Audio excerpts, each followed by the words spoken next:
go. And I consider the distance between trees.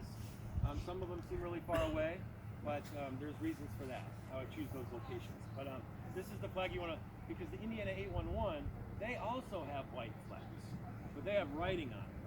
So it's easily confused. I've had volunteers in the past plant like this far away from the curb, because that's where the locate flag was.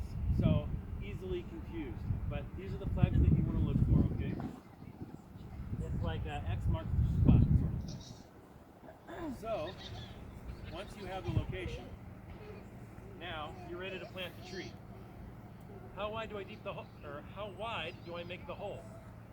Good question. I like to do twice as wide. You really want to do twice as wide whenever you possibly can. So, I'll do something like this. I'll take my shovel handle, and I'll go from one side to the other, right? And then I'll mark my thumb on it, and I'll go back over here. So right there is 2 times the width. So now, I can put it in the center where that flag is, okay? So, and then you might have somebody else, take a shovel and kind of spade it, and then you take your shovel and you mark it. Now you have your width. So, the first thing I do is, I take that top layer of grass off, okay? That's going to be one of the hardest parts to get through.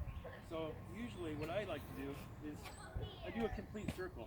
I kind of like cut that sod.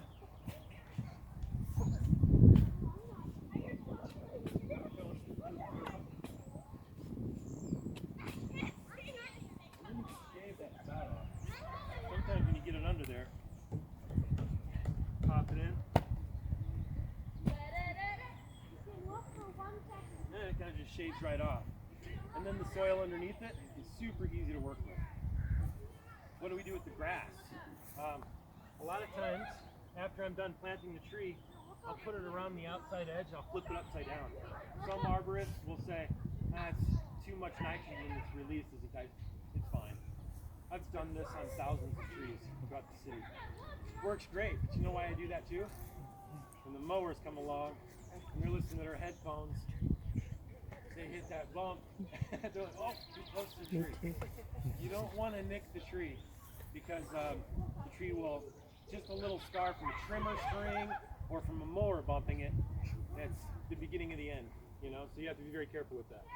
So that's what I do with the grass. But for right now, I just kind of set it off to the side in one little pile. So this will probably take me 10 minutes to do that. So dig the hole, and then I go down to the root flare. Remember, root flare at grade. It's really important. One way of finding that out is by, one, you see the green in here in the soil, by the way, is like time release fertilizer. It's a really awesome structural soil. It's super lightweight. Super lightweight, but excellent trees. So I find that root flare, okay? And then I find, I can see one of the main structural roots, which are usually kind of large. But you're originally just looking for the root flare where it starts to bow out. You want that right at the grade, so you can see it going out and matching up with that grade. So how do I find the depth? One thing I do is do this. Find that grade right about there.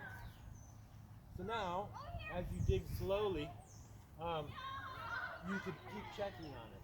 So one thing you don't really want to do is to dig a big hole and then check it. And you're like, ooh, it's like that deep. So then you backfill, and now it's real soft underneath there, okay? You get your first rain, and you come back, hey, I want to show you this tree I planted last week. Ooh, it's like this now. So you don't want to plant too deep and then fix it.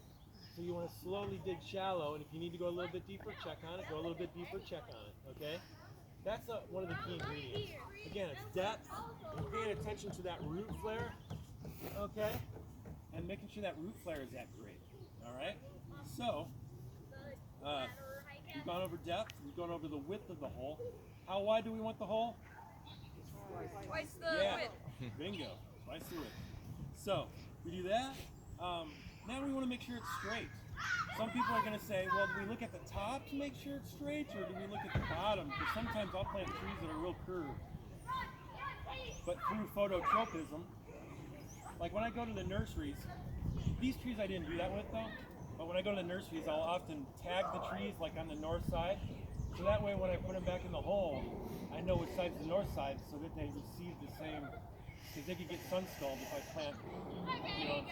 That's kind of technical stuff, but, so it's kind of, these will be fine. I'm really confident these are going to be fine. So, to make sure that they're straight, I usually pay attention to this portion of the tree. That's usually what I pay attention to. The rest up here is going to straighten itself out through a process called phototropism. So, yeah. So that's that. One way to make sure it's straight is I like to have one person here, and then another person here is like, yep, that looks straight on my side. And then this person over here is like, wow, that looks really straight on my side. We're golden. So that's about it for that. Dig the hole twice the width. I set the grass on the side, and I dig my hole slowly. I don't over dig it and then backfill. You really don't want to do that. If you have to, then you just kind of mat it down really good at the base of the hole. Backfill.